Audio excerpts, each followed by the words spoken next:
विषय सामाजिक विज्ञान में सभी भैया बहनों का पुनः अभिनंदन स्वागत। भैया बहनों, भूमि संसाधन पिछले कालखंड में मैं चर्चा कर रहा था, और भूमि संसाधन मतलब भूमि की किस तरीके से हम उपयोग करते हैं, उसकी क्या क्या उपयोगिता है, तो उसके आधार पर मैंने आपको अलग अलग बताया। जैसे उस दिन बताया, पहले पॉइंट मैंने बताया था वन भूमि, उसको मैंने बता दिया। दूसरा है कृषि भूमि, उपवन भूमि, इस पर मैंने चर्चा किया था। आज मैं ठीक उसके आगे ले चलूं, अकृषि भूमि। तो भूमि संसाधन के अंतर्गत हम अकृषि भूमि किसे कहेंगे? तो अकृषि भूमि से तात्पर्य ऐसी भूमि से है जिस भूमि का उपयोग हम कृषि कार्य में नहीं करते हैं। जैसे खेल का मैदान, जहाँ कृषि कार्य नहीं हो रहा है, वैसे ही रेल मार्ग, यातायात, कल कारखाने, साथ ही साथ बड़े बड़े हमारे सरकारी भवनों को हमने देखा है, हवाई अड्डा को हमने देखा है। अर्थात ऐसा कोई भी कार्य जो कृषि से संबंधित नहीं, वहाँ कृषि कार्य नहीं हो रहा है। और जिस भूमि का हम अपने मानव आवास के लिए करते हैं या मानव अपनी आवश्यकता के लिए, रेल, सड़क मार्ग, वायुयान, इन सब चीजों में जिनका हम उपयोग कर रहे हैं, जिनका कृषि से कोई लेना देना नहीं है, ऐसी भूमि का उपयोग जब हम करते हैं तो अकृषि भूमि के दायरे में आता है। तो अकृषि भूमि जो आज हमारे मानव समाज में देखते हैं कि अन्य कृषि को छोड़कर के अन्य गतिविधियों में जिन भूमि का हम उपयोग करते हैं, उसे अकृषि भूमि कहा गया है। उसके बाद परती भूमि। तो परती भूमि क्या है?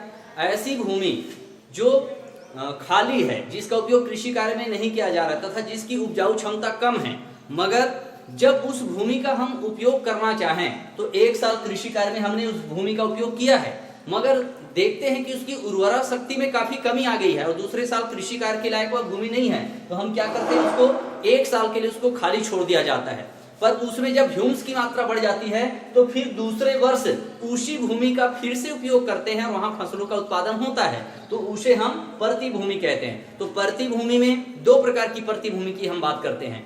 एक कहलाता है नवीन परती भूमि, दूसरा है पुरानी परती भूमि। तो नवीन में एक वर्ष के लिए जिसे खाली छोड़ दिया जाता है, उर्वरा शक्ति बढ़ने के बाद, ह्यूम्स की मात्रा बढ़ने के बाद, जिस पर कृषि कार्य संभव है, वो नवीन परती भूमि कहलाता है। और ऐसी भूमि जिसको 2 साल, 3 साल, 4 साल के लिए खाली छोड़ दिया जाता है और उसके बाद उसमें कृषि कार्य किया जाता है, मगर उसमें उत्पादन फिर भी प्रभावित होता है या उत्पादन कम होता है, या कई बार वही भूमि बंजर भूमि में भी बदल जाता है। तो इस तरीके से उसे हम परती भूमि के दायरे में रखते हैं। तीसरा बिंदु आता है बंजर भूमि। तो बंजर भूमि क्या है? बंजर भूमि मतलब ऐसी भूमि जिसमें उपजाऊ क्षमता अत्यंत कम होती है, जहां पर फसल उगाना संभव नहीं है। जैसे पहाड़ी इलाका या खड्ड, मतलब जहां पर बहुत ज्यादा पहाड़ी इलाका है, जहां की भूमि में कंकड़ पत्थर बहुत अधिक है, या खड्ड जहां पर कृषि कार्य ना पानी रुकने की संभावना बल्कि गहरी खाई है, मतलब जिसका उपयोग हम कृषि कार्य में कर ही नहीं सकते, अत्यंत कठिन है, तो ऐसी भूमि को हम बंजर भूमि कहते हैं। अर्थात जहां पर कृषि कार्य संभव नहीं है, कृषि कार्य हो ही नहीं सकता, ऐसी भूमि को हम बंजर भूमि कहते हैं। तो ये बंजर भूमि जो है उसका हम उपयोग क्या करें? तो बंजर भूमि का उपयोग हम कर सकते हैं अन्य कार्यों में कर सकते हैं। जैसे कृषि के लिए वो संभव नहीं है, तो क्या वहां पर कल कारखाने लगाए जा सकते हैं? क्या वहां पर रेलवे स्टेशन के लिए कुछ हो सकता है? या वहां पर हम और उसका क्या उपयोग कर सकते हैं? तो जिस भूमि का कृषि के कार्य में नहीं हो रहा है, जिस भूमि का उपयोग, उसको हम कृषि के अतिरिक्त किन चीजों में उपयोग करें, ऐसा हम बंजर भूमि का उपयोग करके उसका कैसे फायदा उठा सकते हैं, कैसे लाभ ले सकते हैं, ऐसे हमें प्रयास करना होगा, क्योंकि वह अत्यंत अनुपजाऊ भूमि है जिसे हम बंजर भूमि के नाम से जानते हैं। उसके बाद चराई भूमि। चराई भूमि मतलब क्या? तो चराई भूमि का मतलब है जहां पर जानवरों के लिए चरांगण, जिसको हम बोलते हैं चारागाह, जहां पशुओं को चराने के लिए किसान लेकर के जाता है, या गांव में हम देखते हैं जिसको ग्वाला या राउत कहते हैं, वो लोग लेकर के जाते हैं। तो वो कहाँ लेकर के जाते हैं? जंगलों में लेकर के चले जाते हैं, या आसपास ऐसी खाली जमीन जहां पर घास उगा हुआ है, उस जमीन में वो जानवरों को चराने के लिए ले जाता है, उसे हम चराई भूमि के नाम से जानते हैं। साथ ही साथ हम देखते हैं कि आज हमारा जो कृषि के साथ साथ पशुपालन, यह भी साथ साथ चलने वाली क्रिया है। तो पशुपालन के लिए क्या होना चाहिए? तो जो किसान पशुपालन करते हैं उसके लिए कहीं ना कहीं चारागाह का होना आवश्यक है।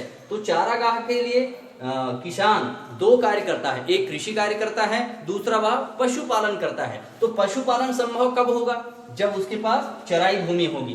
तो ग्रामीण जो हमारी अर्थव्यवस्था है, आज हम भारत की पूरी अर्थव्यवस्था को देखते हैं तो हमारी भारतीय अर्थव्यवस्था कृषि के ऊपर निर्भर है।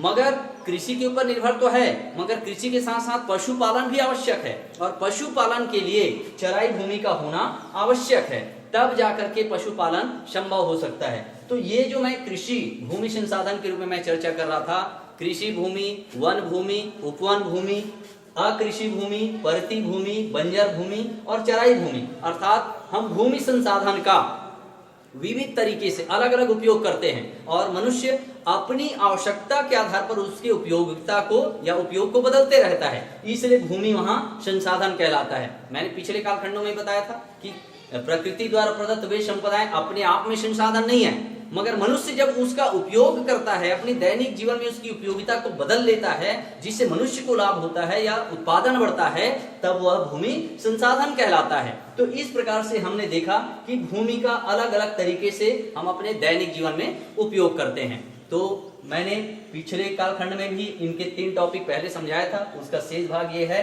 तो आप जितने भी भैया बहन हैं उनसे मैं अपेक्षा करूंगा कि इसका नोट्स अभी तैयार करते जाएं, और ये जो भूमि संसाधन, भूगोल का दूसरा पार्ट है भूमि संसाधन, यहाँ पर आप देख सकते हैं भूमि का क्या क्या उपयोग है यहाँ पर दिया हुआ है।